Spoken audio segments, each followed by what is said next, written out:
আর আমি পথ চলতে পারছি না। হে জয় শিব শম্ভ, আর কত কঠিন পরীক্ষা তুমি আমার কাছ থেকে নেবে ঠাকুর। চম্পক নগরীর রাজা আজ পথের ভিখারি। বাহ, চমৎকার তোমার বিচার ঠাকুর, চমৎকার তোমার বিচার। হে জয় শিব শম্ভ, সারাটা জীবন ধরে শুধুমাত্র তোমারই আরাধনা আমি করে এসেছি প্রভু। এই মুহূর্তে তোমার কাছে চাইবার মতো আমার আর কিছুই নেই। শুধু আমার একটাই প্রার্থনা, তুমি আমাকে দুঃখ দিয়েছো, দাও শুধু সহ্য করবার মতো এই শক্তিটুকু আমাকে দাও ঠাকুর। শুধু সহ্য করবার মতো শক্তিটুকু আমাকে দাও।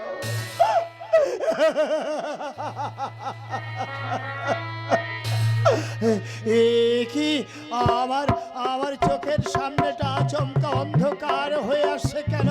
তবে কি জীবন দীপ নিভে যেতে আমার আর বেশি দেরি নেই। না,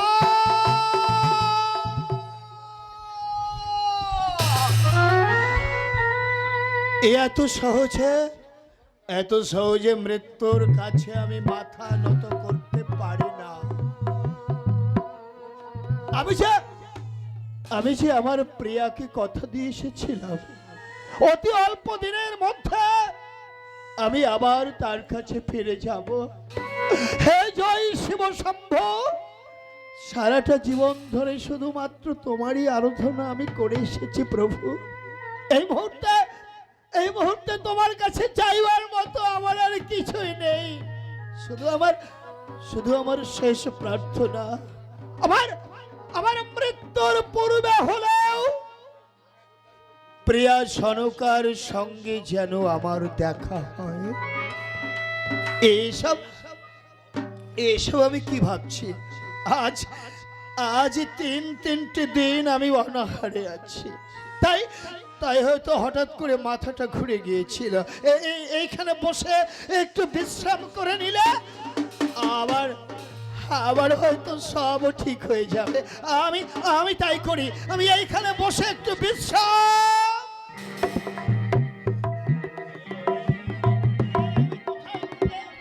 আমি কোথায় এসে পড়েছি? এই যে আমার বড় চেনা পরিচিত জায়গা। হ্যাঁ, ওই তো আমার সেই রাম কদলী বন। কিন্তু গাছগুলো অমন করে শুকিয়ে গেছে কেন? একটুখানি জলের অভাবে আমার সাজানো বাগান আজ শুকিয়ে গেছে, শুকায়ে গিয়াছে।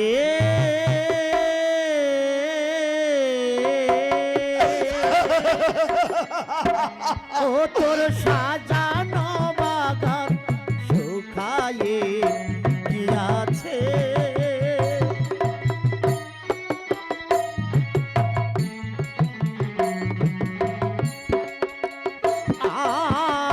আর কি হয়েছে, কি হয়েছে, কি হয়েছে, কি হয়েছে, ভরা গায়ে তোরি ডুবেছে।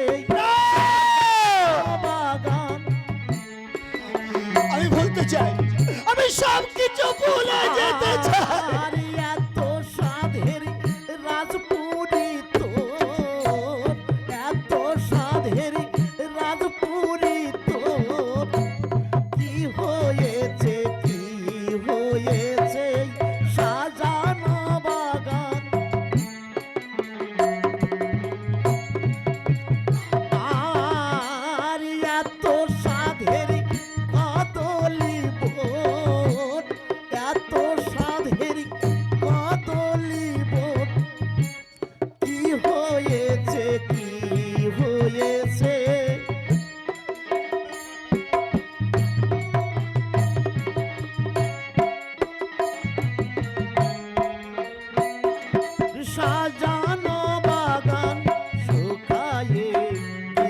সাধু, তুমি ঠিকই বলেছো সাধু।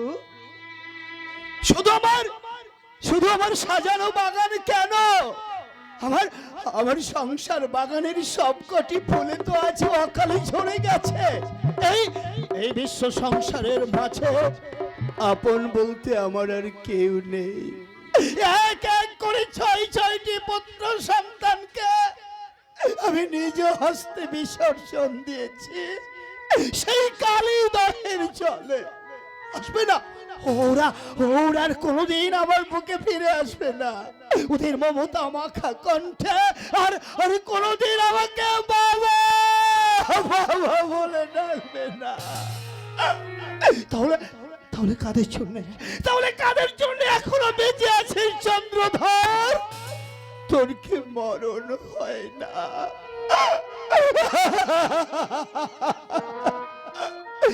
না না, এখনো যে একজন আমার আমার জন্য পথপানে চেয়ে বসে আছে, আমার আমার প্রিয় সনুকা। আমি যে তার কাছে প্রতিজ্ঞাবদ্ধ, অতি অল্প দিনের মধ্যে আমি আবার তার কাছে ফিরে যাব। ওরে ওরে আমার রাম কদলী বোন, আজ রাতটুকুর জন্য তোরই ছায়াতলে আমার স্থান করে দে। তারপর সূর্যোদয়ের সঙ্গে সঙ্গে আমি আবার হাঁটতে শুরু করব। আমি আসছি প্রিয়া।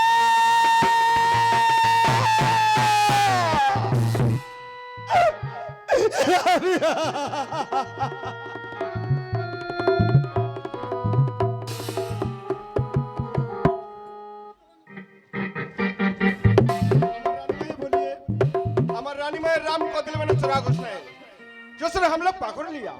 हाँ सत्य ए सारा रात में दरोजा में कौन शाला में जागे, सारा रात्रि दरोजा में कौन शाला में जागे, सारा रात्रि दरोजा में कौन शाला में जागे। हम जाएंगे तुम जाएंगे यही शाला में जागे, हम जाएंगे तुम जाएंगे यही शाला में जागे, हम जाएंगे तुम जाएंगे यही शाला में जागे। अरे हम जाएंगे तुम जाएंगे यही शाला में जागे।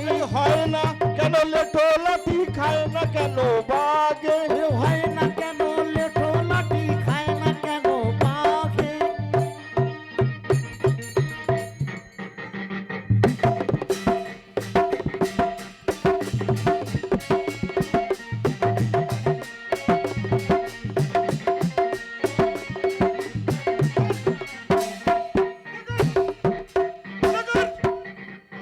আমার রানী মায়ের রাম করে দিলে মানে থেকে থেকে গায়ে পড়ে জোরে হতে হয়। আমার হাতের দিকে নজর করে দেখ, 14 পা লাঠি আছে তোকে না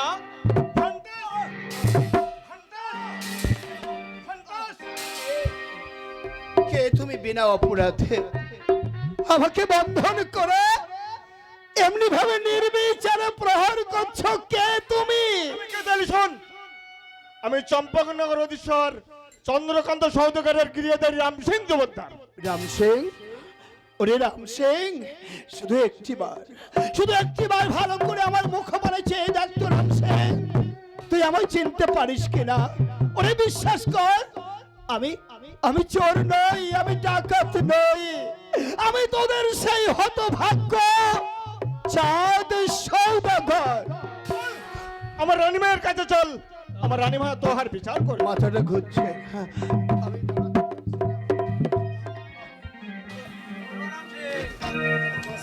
বলিয়ে আমি পশ্চিমান নয়, ঘুষ নাই খাইগা, আমার লাঠির মাথায় এ চোরা ভাগ্যিয়া তোকে আবার পাকড়লি। এই নগরবাসী, ওটা কি উড়ে যেতে হয়, ওই সঙ্গে আমার জানটা উড়ে যেতে হয়। বাহুর বলে এ সন্ধানে সন্ধানের বাসি বাজিল রে, এই সন্ধানে সন্ধানের বাঁশি বাজিল রে, সন্ধানে সন্ধানের বাঁশি বাজিল রে, বাজিল হরের বাসি বাজিল রে, এই সন্ধানে সন্ধানের বাঁশি বাজিল রে, সন্ধানে সন্ধানের বাঁশি বাজিল রে। রাম কলা ডায়রা কলা সবজি কলা বড় বাগলোর ঝাড়ে রে, সন্ধানে সন্ধানের বাঁশি বাজিল রে,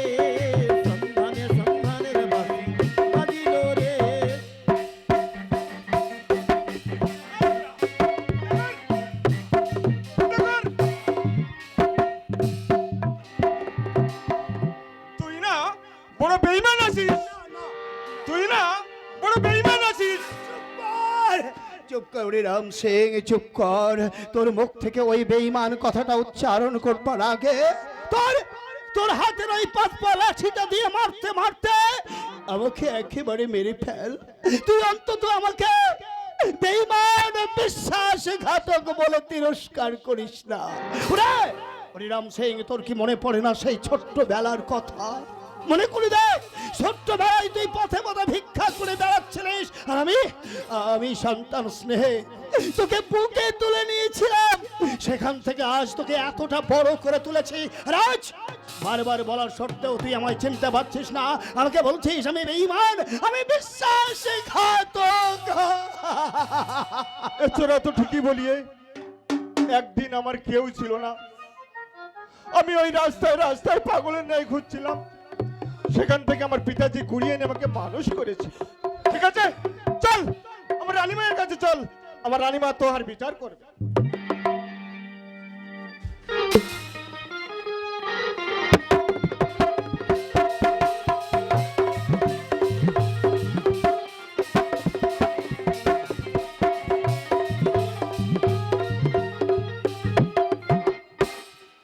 তাই তো আমার পুত্র লক্ষিন্দর তো এখনো ফিরে এলো না, কিন্তু এখন আমি কি করি? ওই ছেলেটা না খুব দুষ্ট হয়ে গেছে, আমি একবার ডেকে দেখি। লক্ষিন্দর,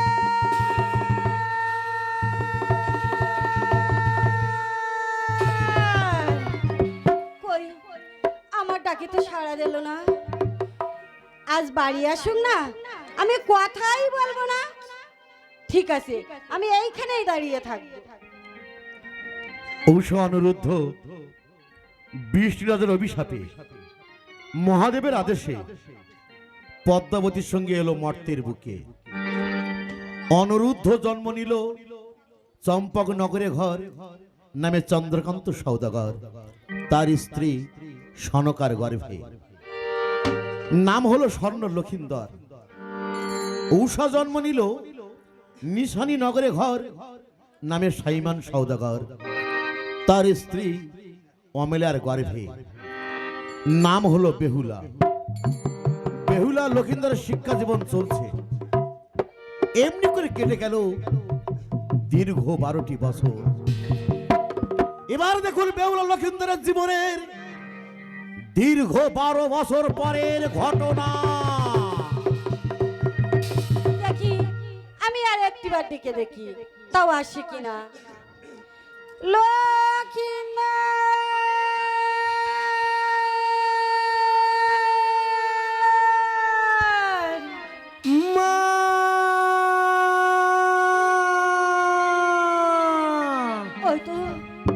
ওই তো আমার বাবু লক্ষিন্দর আমার ডাকে সাড়া দিয়েছে। দেখি আর একটিবার ডেকে।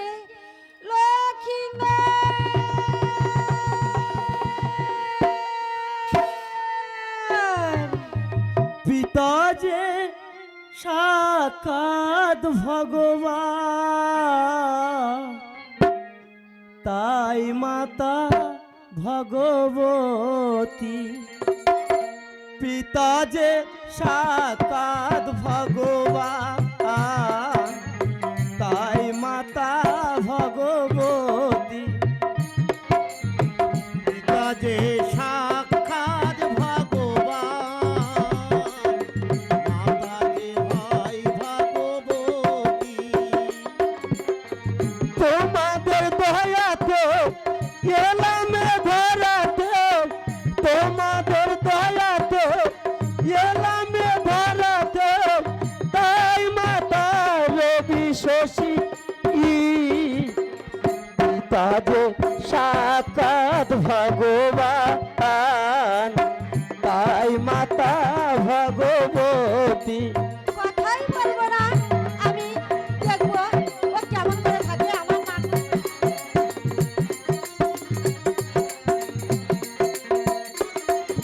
পিতা যে সাক্ষাৎ ভগবান, তাই মাতা ভগবতী।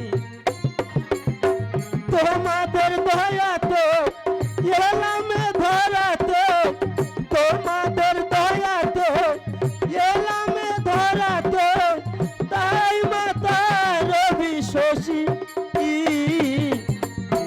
যে সাক্ষাৎ ভগবান, তাই মাতা ভগবতী। পিতা যে সাক্ষাৎ ভগবান, তাই মাতা ভগবতী। মা মাগো, আমি এই তো এসেছি মা। একই মা, তুমি আমার সঙ্গে কথা বলবে না মা? না, আমি তোমার সঙ্গে কথা বলবো না। সত্যি কথা বলবে না? হ্যাঁ, সত্যি কথা বলবো। আমি না জানি কি এমন অপরাধ করেছি মা তোমার চরণে, যে তুমি আমার সঙ্গে কথা বলবে না। শুধু একটিবার তুমি আমায় খোকন খোকন বলে ডাকো মা। আমার উপরেও তুমি অভিমান করে আছো মা। একটিবার শুধু আমার সঙ্গে কথা বললো না মা। আমি কি অপরাধ করেছি তোমার চরণে মা গো? ঠিক আছে মা, তুমি আমার সঙ্গে কথা বলবে না তো? না। আমিও তোমার সঙ্গে কথা বলবো না। তবে দেখবো মা গো, আমার উপরে অভিমান করে তুমি কত সময় থাকতে পারো।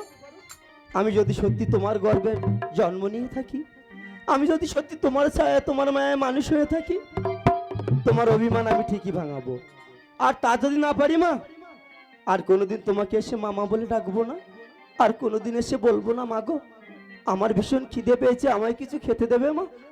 আর কোনোদিন এসে বলবো না। খোকন, মাগো তোমার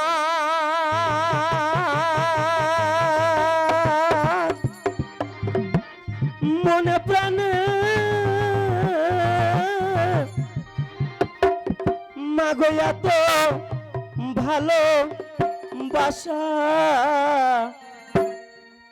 তোমারই করুণা তোমা এই পৃথিবীতে আসা। মাগো এই পৃথিবীতে আসা। খোকন, মাগো তোমার মনে প্রাণে এত ভালো বাসা, তোমারই করু না তোমা পৃথিবীতে আসা। মাগো পৃথিবীতে আসা। মাগো তোমার মনে প্রাণে একটু আমার সাথে কথা বলো মা। এত ভালোবাসা তোমারই করুণাতে পৃথিবীতে আসা। মাগো পৃথিবীতে আসা। তুমি মাগো স্বর্গ নরক, তুমি গোলক ধান, তোমার কোল মাতা রেখে, তোমার কোল মাতা রেখে জুড়াই মন প্রাণ। মাগো জুড়াই মন প্রাণ। আরে তুমি মাগো স্বর্গ নরক, তুমি গোলক ধাম। মাগো তুমি গোলক ধাম, তোমার কোলে মাথা রেখে, তোমার কোলে মাথা রেখে জুড়াই মন প্রাণ। মাগো জুড়াই মন প্রাণ। তুমি মাগো স্বর্গ নরক, তুমি গোলক ধাম, তোমার কোল মাতা রেখে, তোমার কোল মাতা রেখে জুড়াই মন প্রাণ। মাগো জুড়াই মন প্রাণ। মাগো তোমার মনে প্রাণে এত ভালো বাসা, তোমারই করু না মা পৃথিবীতে আসা। মাগো পৃথিবীতে আসা। মাগো এই পৃথিবীতে আসা। খোকন,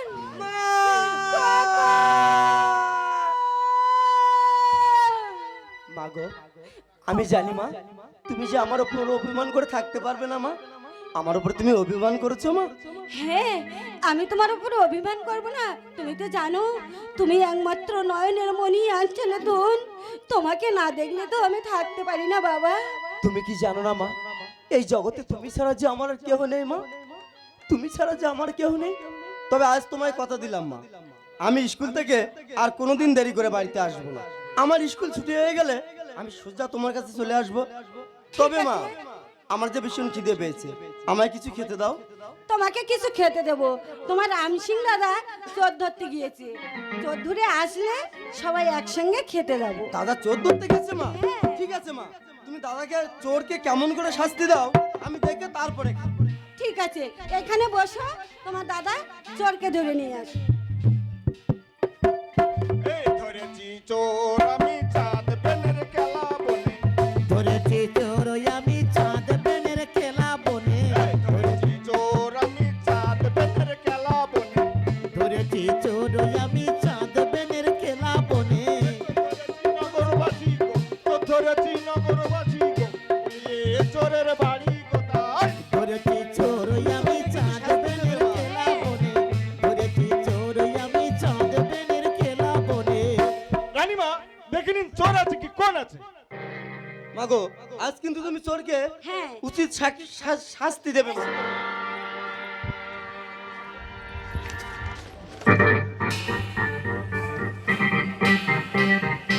এ তুমি কি করেছো রামসি? এ তো চোর নয়, ডাকাত নয়, এ আমার প্রাণের সাথ। রানীমা आगे बोलिए আমার রাম কদলি বলে চোরা ঘোষণা है সচরে हमला পাকড় लिया। দাদা আরে এখন বলিও চোর নয় ডাকাতি নয় আমার প্রাণের শব্দকার আছে। হে সত্য রামসি, রানীমা এই দাদা? নারী লোকের চাকরি করা বড় দুষ্কর হয়। রামসি, রানীমা এই নারী লোকের চাকরি করা বড় দুষ্কর হয়। দাদা রামসি। তাই আজ থেকে রাম সিং নিজ বাড়ি চললো। তুমি যেও না দাদা। রানীশ্বর,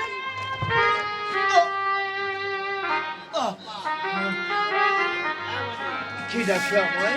রানীশ্বর, আপনি কি আমাকে চিনতে পারছেন না প্রাণেশ্বর? সনুকা, তুমি এসেছো প্রিয়া? হ্যাঁ, আমি এসেছি। কিন্তু আমি উঠতে পারছি না কেন? আমায় আমায় তুলে ধরো প্রিয়া। সনুকা, জানো প্রিয়া, বলো। আজ তিনটি দিন আমি অনাহারে আছি। অনাহারে আছো? তার উপরে রাম সিংহের প্রহরের যন্ত্রণা সহ্য করবার মতো এতটুকু শক্তি নেই আমার মধ্যে। আমি যে ক্ষুধার জ্বালা সহ্য করতে পারছি না প্রিয়া। দেবে না প্রিয়া, এই মুহূর্তে আমায় কিছু খেতে দেবে না? হ্যাঁ প্রাণেশ্বর, এখানে বসো, আমার সঙ্গে চলো, আমি তোমার খাবার ব্যবস্থা করছি। তাই চলো প্রিয়া, আমি অনেক দিন পেট পুড়ে খাইনি, চলো আমাকে নিয়ে চলো প্রিয়া।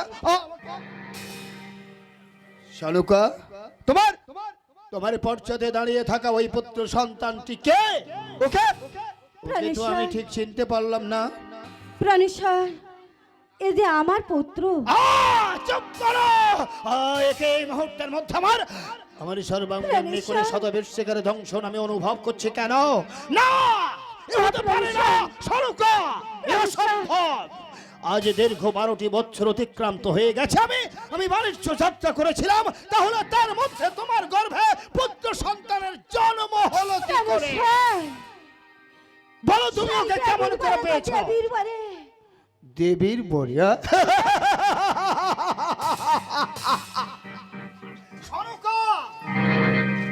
একটু আগেই তুমি আমার মুখ থেকে শুনেছো যে আজ তিনটি দিন আমি অনাহারে আছি। রাম সিংহের প্রহরের যন্ত্রণা সহ্য করবার মতো এতটুকু শক্তি নেই আমার মধ্যে। আমি জানি প্রিয়া, আমি জানি এই মুহূর্তে যদি তুমি আমায় কিছু খেতে না দাও তাহলে হয়তো মুহূর্তের মধ্যে আমার মৃত্যু হবে। তাই এই মৃত্যুর পাদদেশে দাঁড়িয়ে আমি তারস্বরে চিৎকার করে বলছি, তুমি শুনে রাখো, যে হস্তে পূজে আমি দেব সুল পানি, সেই হস্তে পুজিতে নারিব ওই চাংমুড়ি কানে সনকা, তোমার সন্তানের মায়া তুমি পরিত্যাগ করো।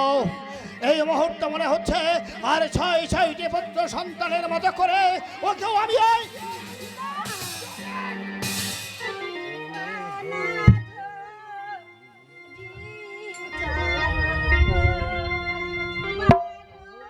পুত্রকে মেরো না।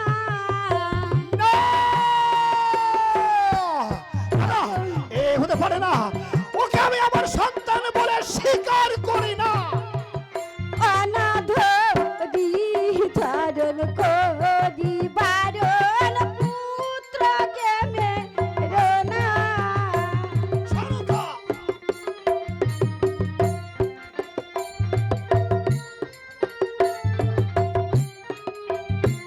সে পুত্রকে মারিলে পরে জীবন তো রাখবো না।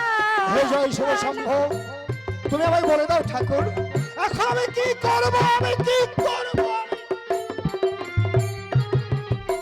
সে পুত্রকে মারিলে পরে জীবন তো রাখবো না। হে জয় শিব শম্ভু, ঠাকুর তুমি আমায় বলে দাও ঠাকুর, এখন আমি কি করব, আমি কি করব, আমি কি ও সে দেবীর ভারে পেয়েছি পুত্র, মাতে তো দেব না। সনকা, বারবার বলা সত্ত্বেও সেই দেবী দেবী আর দেবী পারি না আমি সহ্য করতে। দেবীর ভারে পেয়েছি পুত্র, মাতে তো দেব না। সনকা,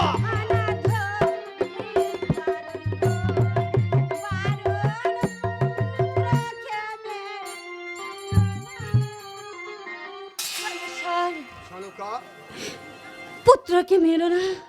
তোমায় আমি বিশ্বাস করি প্রিয়া, সারাটা জীবন ধরে তোমায় আমি বিশ্বাস করে এসেছি, আর এই মুহূর্তে তোমার চোখের জলই বলে দিচ্ছে যে তুমি আমার সঙ্গে মিথ্যা প্রতারণা করনি। তো আমি তোমার কাছে শুধুমাত্র জানতে চাইবো, সত্যই যদি তোমার দেবীর বরে পা পুত্র হয়ে থাকে আর আমি হয়ে থাকি ওর জন্মদাতা পিতা, তাহলে নিশ্চয়ই পুত্রের 12 বছর বয়স উত্তীর্ণ হয়েছে, তাহলে পুত্রের বিবাহের অনুমতি দাও প্রিয়া।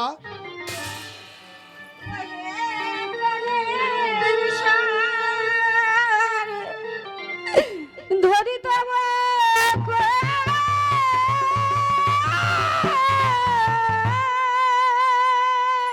সনকা, ওই পূজাতে হয়ে গে কার পূজা? দেবী মন তোমার স্পর্ধা দেখে আমি অবাক হয়ে যাচ্ছে। বারবার বলার সত্ত্বেও সেই দেবী দেবী আর দেবী পারি না, আমি সহ্য করতে পারি না। ওই না দেবীর পূজা হবে। ও হে প্রাণের সার ধরি তব পূজাতে হয়ে গে দেবী মন আমার সেই দেবী পারি না, আমি সহ্য করতে পারি না। ওই না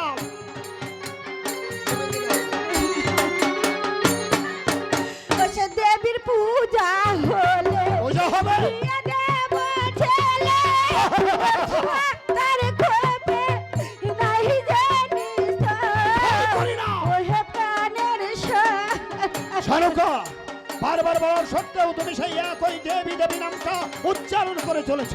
তুমি তো জানো যে আমার মৃত্যুর আগের দিন পর্যন্ত ওই চাংমুড়ি কানিকে আমি দেবীর আসনে বসাতে পারবো না। জানি ওরে চাংমুড়ি কানি মারিব হেমতালের বাড়ি নেব মাথার খুলি পাঠাবো যমুনা পরি।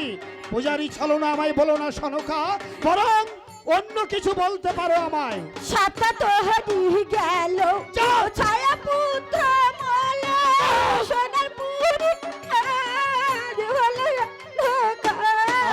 এই, চুপ করো। চুপ করো প্রিয়া, আর আমি সহ্য করতে পারছি না। তুমি চুপ করো, তুমি শান্ত হও। সাতটা তো হারিয়ে গেল যাও।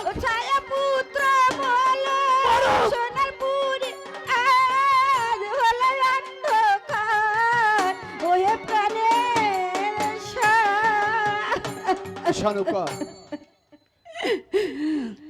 আমি তোমায় বিশ্বাস করি প্রিয়া, তাই তো এই মুহূর্তে আমি তোমার কাছে জানতে চাইবো তোমার দেবীর বড়ি পা পুত্র আমাদের আমাদের শেষ সম্বলের তুমি কি নাম রেখেছো প্রিয়া? প্রাণেশ্বর, আমাদের পুত্র সন্তানের নাম রেখেছি সান্না লক্ষিন্দর। লক্ষেন্দর। হ্যাঁ সত্য। কি সুন্দর ওই মিষ্টি নাম, কিন্তু কিন্তু এমন হলো কেন? ওর দেহটা স্পর্শ করবার সঙ্গে সঙ্গে আমার সর্বাঙ্গে এমন করে শিহরণ জেগে উঠলো কেন? তবে কেউ সঙ্গে আমার কোনো শানুকা, প্রাণেশ্বর, পুত্র লক্ষিন্দর কি আমার কাছে আসবে না? একটিবারের জন্য হলেও আমাকে ও বাবা বলে ডাকবে না? বাবা লক্ষিন্দর, মামা, তুমি তোমার পিতার কাছে দেখো, উনি কে মা? উনি তোমার পিতা। মামা না, উনি হ্যাঁ। আমার পিতা হতে পারে না মা। হ্যাঁ। ওনার ওই ভীষণ মুক্তি দেখে আমার যে ভীষণ ভয় করছে মা, আমি যাবো না ওনার কাছে মা। কোনো ভয় নেই বাবা লক্ষিন্দর, তুমি যাও একবার পিতা পিতা বলে জড়িয়ে ধরো, দেখো তোমার কোনো ভয় থাকবে না। সত্যি আমার পিতা? হ্যাঁ সত্যি তোমার জন্ম পিতা। থেকে তো আমি কোনোদিন পিতাকে দেখিনি মা। পিতা, প্রণামই তব চরণে পিতা, অজ্ঞানের অপরাধ ক্ষমা করিবেন মোরে পিতা। লক্ষিন্দর, পায়ে নয়, তোর স্থান যে আমার এই বুকের মাঝে। এই মুহূর্তে তোকে বুকের মাঝে পেয়ে আমার কি বলতে ইচ্ছা করছে জানিস বাবা? কি বলতে ইচ্ছে হচ্ছে পিতা? এই মুহূর্তে ওই চাংমুড়ি কানিকে ডেকে ডেকে বলতে ইচ্ছা করছে, ওরে ওরে চাংমুড়ি কানি, শুধু একটিবার আমার বুকের দিকে চেয়ে দেখ। আমার বুকের মাঝে আজ 7 রাজার ধন এক মানি, আর আমি আজ থেকে জানবো যে আমার এক পুত্র লক্ষেন্দর আমার কাছে 100 পুত্র সম। পুত্র লক্ষেন্দর, পিতা, তুমি কিছু বলবে বাবা? আমি শুধু একটি কথাই বলবো পিতা। কি কথা? ওগো ভগবান, আবার যদি কোনোদিন এই মানব জন্ম পাই, এই জন্মে এসে যেন তোমার মতো পিতাকে পিতা বলে ডাকতে পারি, আর আমার মায়ের গর্ভে জন্ম নিতে পারি, মাকে মা বলে ডাকতে পারি। খোকন, আর শুধু একটি কথাই বলবো, কি বলবো জানো পিতা? কি কথা বাবা? তোমরা যতই যাও না মন্দির মসজিদ, খোকন শোনা, তোমরা যতই যাও না মন্দির মসজিদ, শোনা, যতই করো গঙ্গা স্নান, শোনা, বাবা মাকে না বাসিলে ভালো হয় না খুশি ভগবান। বাবা মাকে না বাসিলে ভালো হয় না খুশি ভগবান। যতই যাও না মন্দির মসজিদ, যতই যাও না মন্দির মসজিদ, যতই করো গঙ্গায় স্নান, বাবা মাকে না বাসিলে ভালো হয় না খুশি ভগবান। বাবা মাকে না বাসিলে ভালো হয় না খুশি ভগবান। যতই যাও না মন্দির মসজিদ, যতই যাও না মন্দির মসজিদ, যতই করো গঙ্গা স্নান, খোকা বাবা মাকে না বাসিলে ভালো হয় না খুশি ভগবান। বাবা মাকে না বাসিলে ভালো হয় না খুশি ভগবান। খোকা, তুই ঠিক বলেছিস বাবা, বাবা মাকে না বাসলে ভালো হয় না খুশি ভগবান। যতই করো গঙ্গা স্নান, বাবা মাকে না বাসিলে ভালো হয় না খুশি ভগবান। বাবা মাকে না বাসিলে ভালো হয় না খুশি ভগবান। বাবা মা জগতের সেরা এ ভাব সংসারে, বাবা মায়ের করলে সেবা পাবে সকল দেবতার, তোমরা সকল দেবতার। খোকা, বাবা মা জগতের সেরা এ ভব সংসারে, তাদের সেবা করলে পাবে সকল দেবতারে। যেতে হয় না মন্দির মসজিদ, যেতে হয় না মন্দির মসজিদ, যেতে হয় না তীর্থস্থান, বাবা মাকে না বাসিলে ভালো হয় না খুশি ভগবান। বাবা মাকে না বাসিলে ভালো হয় না খুশি ভগবান। খোকন শোনা, পিতা, তুমি তোমার মায়ের সঙ্গে এখন অন্তঃপুরে যাও, সব ব্যবস্থা আমি করছি। মাগো, প্রিয় তাহলে চলো শানুকা, আমরা এখন চলে যাই। তাই চলো বাবা লক্ষিন্দর, আমরা এখন অন্তঃপুরে চলে যাই।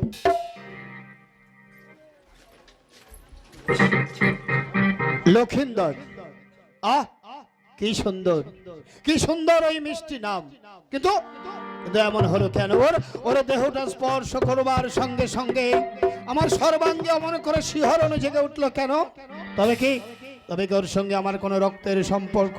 হ্যাঁ হ্যাঁ, সেই কথাটাই বারবার করে সনকামে বোঝানোর চেষ্টা করেছে, কিন্তু আমি তাকে অবিশ্বাসের ছুরিকাঘাতে প্রতি মুহূর্তে ক্ষত বিক্ষত করেছি। আসলে সে ছিল নিষ্পাপ নিষ্কলঙ্ক। আমি যখন বাণিজ্য যাত্রা করেছিলাম, আমার প্রিয় সনকা ছিল অন্তঃসত্ত্বা। তার মানে পুত্র লক্ষিন্দর আমার ঔরসজাত সন্তান। ওরে চাংমুড়ি কানি, তুই ভেবেছিলিস যে এক এক করে 6টি পুত্র সন্তানকে আমার বুক থেকে কেড়ে নিয়ে আমাকে নিঃসন্তান করে দিয়েছিস, কিন্তু না, আমার শেষ পুত্র লক্ষিন্দর আজও জীবিত। আর আমি আজ থেকে জানবো যে আমার এক পুত্র লক্ষিন্দর আমার কাছে 100 পুত্র সম। কিন্তু পুত্র লক্ষিন্দরের তো আজ 10 বছর বয়স উত্তীর্ণ হয়েছে। তার মানে পুত্র লক্ষিন্দরের বিবাহের বয়স হয়েছে। কিন্তু না, পুত্র লক্ষিন্দরের বিবাহের পূর্বে ওই সাঁওতালি পর্বতে আমাকে একখানে নিচ্ছিদ্র লোহার বাসর ঘর নির্মাণ করতে হবে। আমি দেখতে চাই কেমন করে ওই চাংমুড়ি কাহানি আমার বুক থেকে আমার শেষ সম্বলটিকে কেড়ে নেয়। হে জয় শিব শম্ভু, সারাটা জীবন ধরে শুধুমাত্র তোমারই আরাধনা আমি করে এসেছি প্রভু। এই মুহূর্তে তোমার কাছে চাইবার মতো আমার আর কিছুই নেই, তবুও শুধুমাত্র তোমার কাছে আমার শেষ প্রার্থনা, তুমি যেন হঠাৎ করে একটা দমকা ঝড় তুলে আমার শেষ প্রদীপটিকে তুমি নিভিয়ে দিও না ঠাকুর। আমার শেষ প্রদীপটিকে তুমি নিভিয়ে দিও না। হে জয় শিব শম্ভু, তুমি আমার মনস্কামনা পূর্ণ করো ঠাকুর, তুমি আমার মনস্কামনা পূর্ণ করো।